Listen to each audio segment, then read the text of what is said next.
yang hebat dan juga para audiens dan peserta yang hebat. Sebelumnya saya perkenalkan dari pemateri pertama ada Bu Anita. Dengan pemateri kedua ada Bu Kader, Bu Miftah. Dan ada dua perawat hebat dari Puskesmas Rogo Turunan, yaitu Bu Vika dan Pak Rizal. Untuk yang lain adalah peserta yang sangat hebat. Untuk selanjutnya bisa dimulai dengan materi yang pertama. Monggo Bu Anita.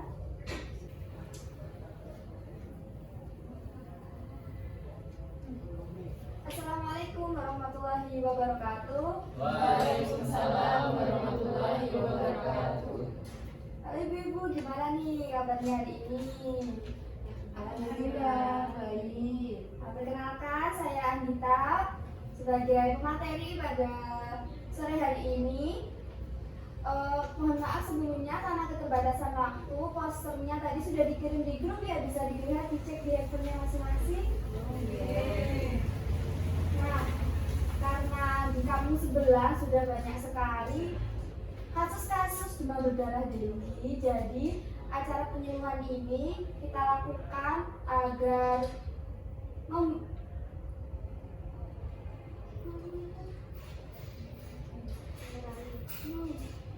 antisipasi. Jadi acara penyuluhan ini kita laksanakan untuk mengantisipasi agar di daerah kita tidak terjadi demam berdarah denggi. Oke, untuk mempersingkat waktu, silakan dibuka ibu-ibu di materinya. Tanda-tanda anak terserang demam berdarah denggi. Sebelumnya, ibu-ibu tahu nggak sih demam berdarah denggi itu apa? Mungkin ada yang tahu? Jadi demam berdarah denggi itu adalah demam akut yang terjadi pada seorang penderita demam berdarah denggi. Biasanya seseorang akan merasakan demam secara akut itu secara mendadak ya ibu-ibu. Jadi kadang orang yang terlihat biasa-biasa aja, habis jalan-jalan, habis bekerja, tiba-tiba pulang langsung sakit dan panasnya langsung tinggi. Biasanya lebih dari 30 derajat, pernah juga hampir 40 derajat lebih. Jadi kalau kita atau anak kita ada yang demam secara mendadak, padahal tadinya dia nggak kenapa-napa, itu bisa menjadi salah satu tanda-tanda anak tersebut mengalami demam berdarah. Gimana nih ibu, bisa diterima? Bisa. Nah, untuk yang selanjutnya itu kan Ya, sudah. di situ kan tertera tanda infeksi virus denggi. Yang pertama kan demam tinggi lebih dari 38,5 derajat Celcius kurang dari 7 hari. Nah, jadi ibu demamnya tadinya sangat mendadak dan demamnya itu setelah 7 hari demamnya tinggi terus. Terus itu jadi demam berdarah denggi itu ada tiga fasenya. Fase yang pertama itu demam akut, demam tinggi ini, dan fase kedua setelah 1 minggu anak-anak atau kita yang terserang demam itu panasnya akan turun. Dia seperti tidak merasakan sakit apapun, sudah seperti sembuh. Nah, di fase ini itu fase yang biasa kita sebut fase kritis. Karena setelah fase ini biasanya akan terjadi demam tinggi lagi. Setelah itu trombositnya akan turun.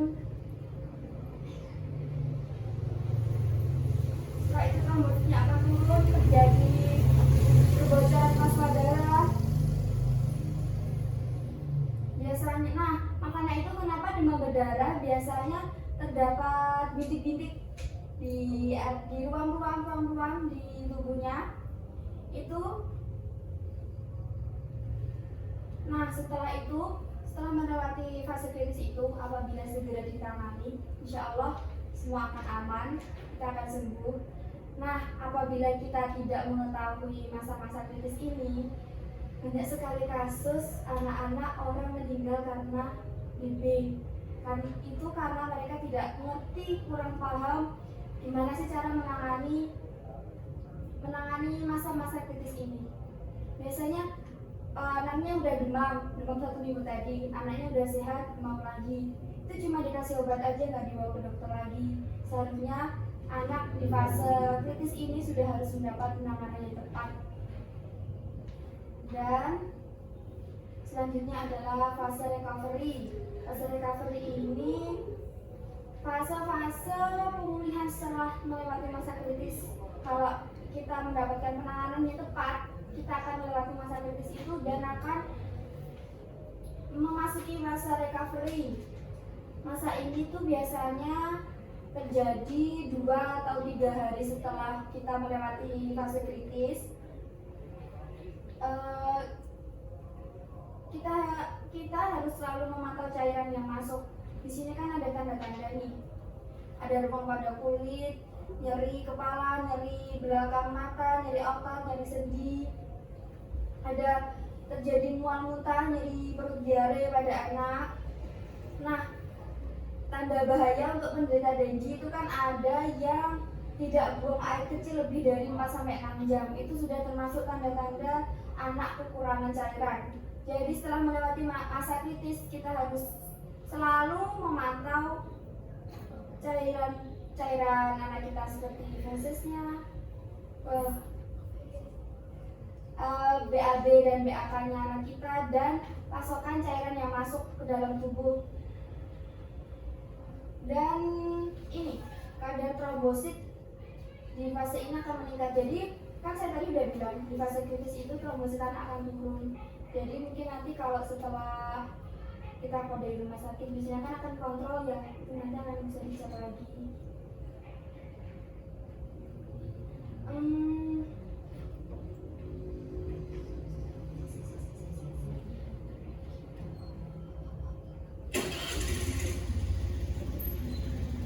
Nah, ini ibu-ibu udah mengerti belum tadi bisa menangkap apa yang saya bicarakan tentang definisi tanda gejala dan IgG? Ya, sudah. Selanjutnya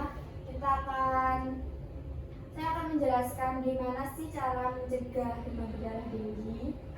Yang pertama, biasanya waktu kecil anak-anak divaksin DBD ya. Anaknya udah divaksin belum ibu-ibu? Sudah. Alhamdulillah ya. Yang kedua yaitu menguras soda wadah air yang biasanya buat bersarang titik-titik. Kalau bisa mulai sekarang dibersihkan ya rumahnya, jangan sampai ada yang menggenang-genang. Itu nanti bisa untuk tempat perkembangan nyamuk. Selanjutnya yaitu menutup, misalnya menutup semua tempat penampungan air. Biasanya kan kayak di tandon-tandon itu kalau bisa ditutup biar nggak ini ya, nggak jadi tempat nyamuk bertelur. Lalu memusnahkan semua barang bekas kayak botol aqua, gelas aqua, itu kalau bisa segera dibuang atau dikubur. Biasanya kan kita buang sembarangan, terus nanti kena hujan jadi tempat bersarang nyamuk lagi kan. Terus memantau semua wadah air yang menjadi tempat nyamuk, yang biasanya di rumah kita nyamuknya ada di tepi, di ruang-ruang gelap, di belakang rumah. Itu kalau bisa dipantau ya ibu-ibu. Kemudian bubuk larvasida. Jadi nanti setelah selesai acara kami akan memberikan bubuk larvasida. Ini bubuknya yang buat ditaruh di kamar mandi tuh ibu-ibu. Udah pernah kan? Kemudian ada kelambu, kalau bisa di kamarnya dipasang kelambu ya, untuk melindungi diri kita dan anak. Terus tidak menggantung pakaian di dalam rumah. Jangan lupa pakai obat anti nyamuk. Iya. Sekian yang bisa saya sampaikan. Kalau ada pertanyaan nanti mungkin bisa ditanyakan. Terima kasih untuk waktunya. Mohon maaf ada kurang lebihnya. Assalamualaikum warahmatullahi wabarakatuh. Waalaikumsalam warahmatullahi wabarakatuh. Baik ibu-ibu, materi sudah selesai. Jadi saya di sini akan membuka sesi baru, yaitu sesi tanya jawab. Dari penjelasan materi Bu Anggita tadi, Ibu mungkin ada yang ingin bertanya? Oh baik, Bu Jessica bisa mengajukan pertanyaannya? Bagaimana cara menangani demam pada anak? Jadi para ibu-ibu juga kawat ini bagaimana kata Bu Jessica cara menangani anak yang demam? Monggo Bu Jessica yang jawab. Cara menanganinya kita bisa melakukan kompres. Yang pertama ini melakukan kompres di area lipatan-lipatan seperti leher, di ketiak, terus di bawah lutut ini. Yang kedua itu kalau panasnya belum turun, mending langsung dibawa ke rumah sakit aja. Dan ibu jangan lupa anaknya dikasih banyak minum air putih biar siapa tahu panasnya itu cepat turun karena kan bolak-balik mengeluarkan urin itu. Jadi gitu. Jadi Bu Jessica apa jawabannya sudah jelas? Sudah jelas.